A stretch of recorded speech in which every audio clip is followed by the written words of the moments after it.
പുതുവർഷത്തിൽ അമേരിക്കയെ ഞെട്ടിപ്പിച്ച രണ്ട് സംഭവമാണ് അരങ്ങേറിയത്. അതിലൊന്നാണ് ന്യൂ ഓർലിയൻസിൽ ആൾക്കൂട്ടത്തിലേക്ക് ട്രക്ക് ഇടിച്ചു കയറ്റിയുണ്ടായ അപകടം. 15 പേരാണ് അപകടത്തിൽ കൊല്ലപ്പെട്ടത്. 30 പേർക്ക് പരിക്കേൽക്കുകയും ചെയ്തു. പ്രസിദ്ധമായ കനാൽ ബോർബൺ സ്ട്രീറ്റിൽ പുതുവത്സരാഘോഷത്തിനായി തടിച്ചുകൂടിയ ആളുകൾക്ക് നേരെയാണ് ട്രക്ക് ഓടിച്ചു കയറ്റിയത്. ആക്രമണം നടത്തിയ ആളും അപകടത്തിൽ കൊല്ലപ്പെട്ടിരുന്നു. പിന്നാലെ FBI പ്രാഥമിക അന്വേഷണ റിപ്പോർട്ടും പുറത്തു വന്നു. ആശങ്ക ഉയർത്തുന്ന റിപ്പോർട്ടാണിത്.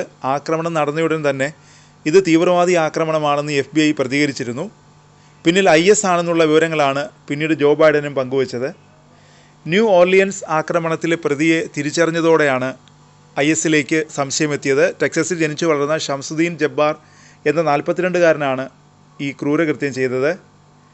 എന്നാൽ ഇടിച്ചു കൊല്ലാൻ ഉപയോഗിച്ച ഫോർഡിൻ്റെ ഇലക്ട്രിക് വാഹനം മറ്റൊരാളുടെ ഉടമസ്ഥതയിലുള്ളതാണ്. കാർ ഷെയറിംഗ് ആപ്പായ ഡ്യൂറോ വഴി ഇത് വാടകയ്ക്ക് കൊടുത്തതാണെന്നാണ് FBI കണ്ടെത്തൽ. എന്നാൽ ഇയാൾ ഈ കുറ്റകൃത്യം ചെയ്തത് ഒറ്റയ്ക്കായിരിക്കില്ല എന്ന നിഗമനമാണ് ISലേക്ക് സംശയമെത്തിയത്. മാത്രമല്ല 3 പുരുഷന്മാരും ഒരു സ്ത്രീയും ഈ പ്രദേശത്ത് സ്ഫോടക വസ്തുക്കളെന്ന് സംശയിക്കുന്ന വസ്തുക്കൾ സ്ഥാപിക്കുന്നതിൻ്റെ വീഡിയോ ദൃശ്യങ്ങൾ ലഭിച്ചിട്ടുണ്ടെന്ന് അസോസിയേറ്റ് പ്രസ് റിപ്പോർട്ട് ചെയ്യുന്നുണ്ട്. US ഞെട്ടിച്ചുകൊണ്ടാണ് മറ്റൊരു സംഭവം അരങ്ങേറിയത്. ലാസ് വെഗാസിലെ ട്രംപ് ടവറിന് മുന്നിൽ ടെസ്ല സൈബർ ട്രക്ക് പൊട്ടിത്തെറിച്ച് ഡ്രൈവർ കൊല്ലപ്പെട്ടു.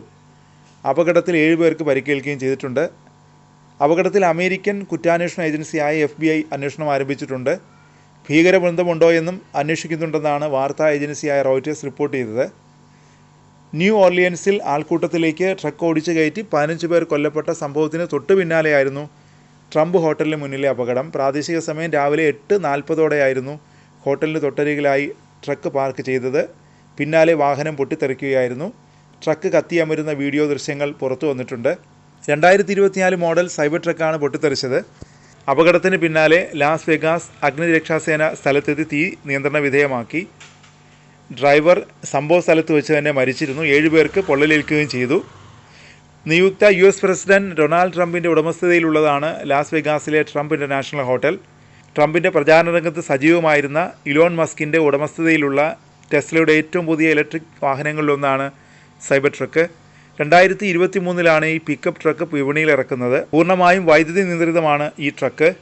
രൂപകൽപ്പനയും ഏറെ ശ്രദ്ധിക്കപ്പെട്ടിരുന്നു. സൈബർ ട്രക്ക്, ട്രംപ് ഹോട്ടൽ എന്നീ 2 ഘടകങ്ങൾ ഉത്തരം ആവശ്യമുള്ള ഒരുപാട് ചോദ്യങ്ങൾ ഉയർത്തുന്നുണ്ടെന്നാണ് ലാസ് വെഗാസ് മെട്രോപൊളിറ്റൻ പോലീസ് മേധാവി കെവിൻ മക്മാഹിൻ പ്രതികരിച്ചത്.